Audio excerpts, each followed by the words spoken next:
Hello guys, இன்னைக்கு நம்ம சேனல்ல என்ன ரெசிபி பார்க்க போறோம்னா மதுரை ஃபேமஸ் பருத்தி பால் ரெசிபி தான் பார்க்க போறோம்.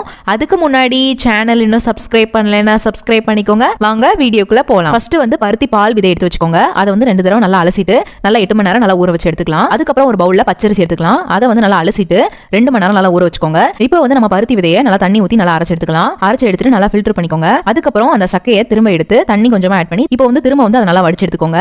அதுக்கப்புறம் கொஞ்சமா தண்ணி ஆட் பண்ணி நல்லா மிக்ஸ் பண்ணி வச்சுக்கலாம். இப்போ வந்து நம்ம ஊற வச்சிருக்க பச்சரிசியை நல்லா அரைச்சுக்கலாம். ஃபர்ஸ்ட் வந்து தண்ணி ஊத்தாம அரைச்சுக்கோங்க. அதுக்கப்புறம் கொஞ்சமா தண்ணி ஊற்றி அரைச்சு எடுத்துக்கலாம். அதுக்கப்புறம் பச்சரிசி மாவையும் சேர்த்து நல்லா மிக்ஸ் பண்ணி விட்டுக்கலாம். இப்போ வந்து சுக்கும் ஏலக்காயும் வந்து தட்டி வச்சுக்கலாம். இந்த மாதிரி தட்டி ரெடியா வச்சுக்கோங்க. அதுக்கப்புறம் ஒரு பேன்ல வெல்லம் எடுத்துக்கலாம். கொஞ்சமா தண்ணி ஊற்றி நல்லா வந்து வெல்லத்தை வந்து கரைய வச்சுக்கோங்க. இப்போ வந்து பருத்தி பாலை ஸ்டவ்ல வச்சுக்கோங்க. ஸ்டவ்ல வச்சுட்டு அது நல்லா பொங்கி வந்த பின்னாடி நம்ம ரெடி பண்ணி வச்சிருக்க வெல்லத்தை வந்து ஆட் பண்ணிக்கலாம்.